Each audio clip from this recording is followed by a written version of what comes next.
A maxistrada titular do xulgado de instrución número 2 de Caldas retiroulle este mércores a patria potestade dos seus dous fillos ao asesino confeso do triplo asesinato machista de Valga. A xuíza comunicoulle persoalmente a decisión ao acusado despois de realizarlle unha serie de dilixencias.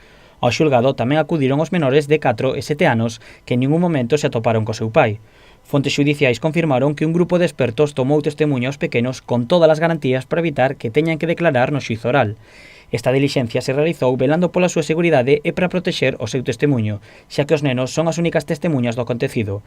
Estiveron presentes no lugar dos feitos ata que un veciño acudiu na súa axuda. A ver, di que estaban onda a tía, que era a que estaba a fallecida ali á beira do portal. Sí, despois xa tratou de sacalos, pero preguntoulle primeiro se estaba seu pai ali. Dixeronlle que non. Este veciño sacou os nenos da propiedade e levounos xunto a súa sogra. Despois leváronos para casa doutro veciño, Carlos, que se encargou de coidalos e entretelos. Os nenos estaban, eu creo que estaban en xoc os dous.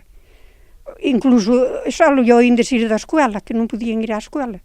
E dixille a Rocío, non te preocupes que por un día non pasa nada. A preocupación é máxima entre as diferentes administracións polo futuro dos pequenos.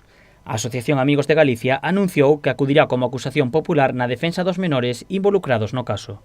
Sí, nosotros nos vamos a personar como acusación popular un poco en defensa de los menores implicados en el caso. Aprovechar también para dar voz a que bueno, que ahora es un tema muy mediático y así, pero bueno, que estos niños se quedan huérfanos y que van a necesitar apoyo social y creo que desde las entidades tenemos que mostrarle nuestro apoyo. Os menores atópanse agora mesmo ao coidado dun tío-avó de forma temporal pendentes de que se outorgue a custodia. Numerosos familiares xa comunicaron que se queren facer cargo deles.